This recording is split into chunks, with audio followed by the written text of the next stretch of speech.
Je quitte Cape Coast après être passé à l'entrée du Ghana à Newtown. Alors Cape Coast et Newtown, ça fait toujours pas Cape Town. Pour dire que j'ai beaucoup d'admiration pour ceux qui descendent toute l'Afrique.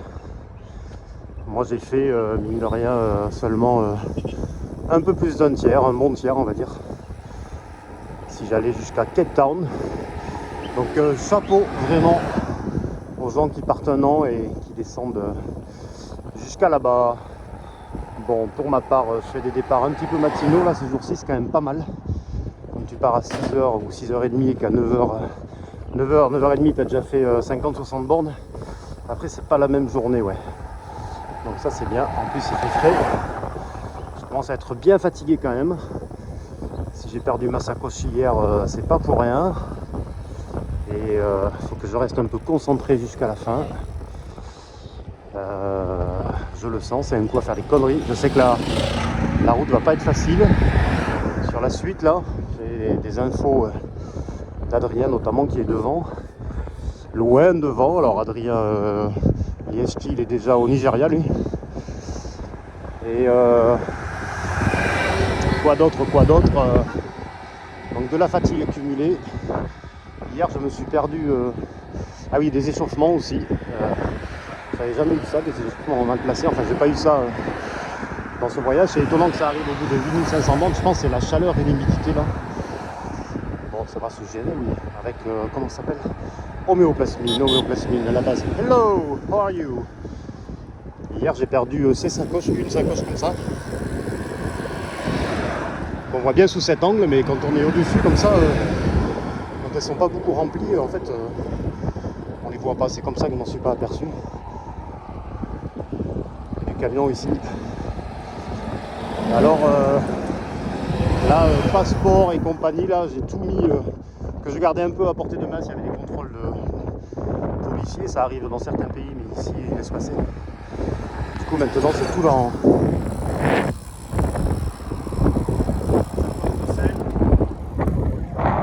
la sacoche de sel verrouillée avec deux sangles. Parano le type de... Ça arrive à nouveau.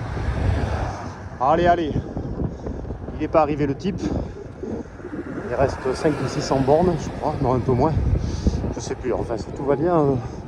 Autant mardi, je suis calé à Grand Popo. Chez Michel, un pote Ossalois qui vit au Bénin.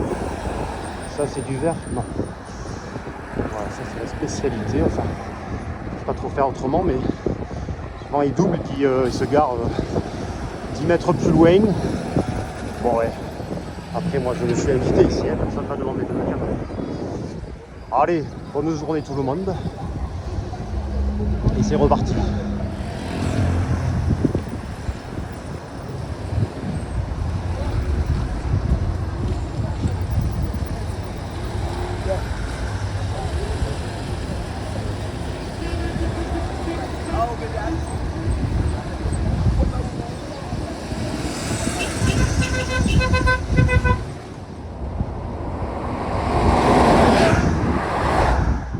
T'as envie de prendre des cailloux et leur foutre dans le pare-brise à cette connard.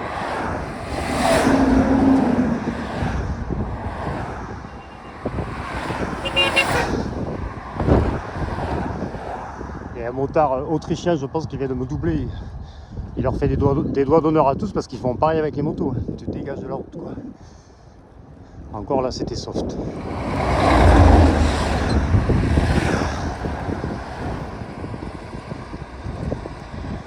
Ici, il y a l'autoroute qui arrive. Alors, je pense d'ici 2-3 ans, ce sera crème avec une belle bande d'arrêt d'urgence. Là, c'est un peu le combat. Pour l'instant, ça va. On va dire c'est dans le top 5. Non. Peut-être 10, top 10 pour l'instant des routes les plus stressantes que j'ai fait. Et surtout bien regarder en face. Ce qui se passe. Derrière, ça va à peu près, il s'écarte quand même un peu les gens. Pour derrière, c'est le rétro. Moi, je ne conçois pas dans les endroits stressants comme ça de ne pas avoir de rétro pour dégager de la route si tu vois qu'il y en a un qui arrive vraiment à blinde et qui ne va pas s'écarter, quoi.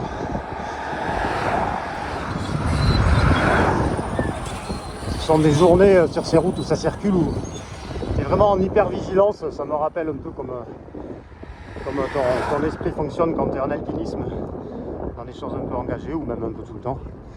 En fait, tu es sur le qui-vive en permanence, quoi. Ça va quand c'est 1 ou 2 jours. Je me souviens d'avoir descendu l'Amérique centrale où c'était un peu tout le temps ça. Et là, bon, c'était l'enfer en fait. Bon, c'était un voyage magnifique, mais il fallait faire trop attention sur la route, quoi.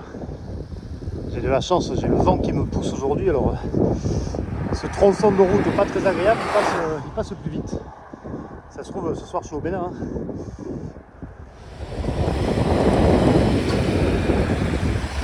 Allez, Tivel, il va rebouffer de la poussière, je crois. Bientôt fini ça, la poussière, enfin bientôt. Alors, je crois qu'après Accra, ça sera fini. J'en aurais bouffé, oui, pendant ce voyage, ouais. Guinée-Bissau, Guinée, Côte d'Ivoire, non. Et Ghana, un petit peu, ouais, pour l'instant.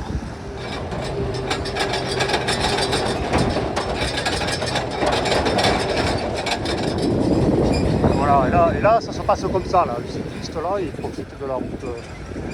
Il n'est pas encore autorisé en voiture, mais on l'avait dit, ça, oui. Ah, c'est Adrien qui est devant qui m'avait dit ça aussi, oui. Il y avait des sections finies qu'on pouvait prendre de temps en temps, on était tranquille.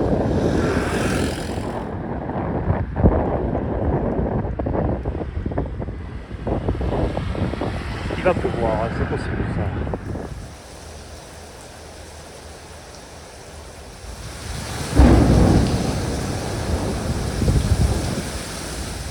Je vais me faire inonder si ça continue.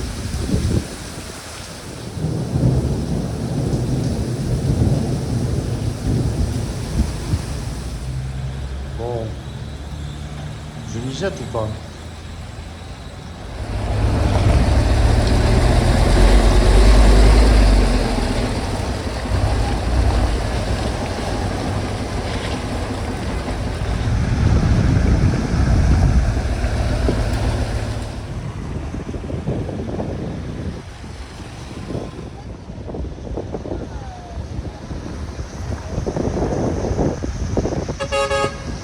Celle-ci, elle est quand même dans mon top 5 des routes en travaux, hein.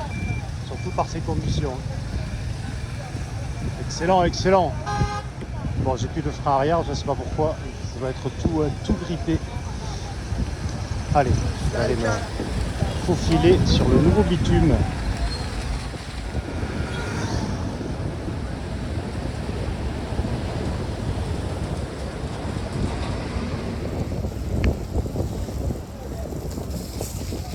On voit qu'ici c'est un peu délicat, là, c'est compliqué, quoi.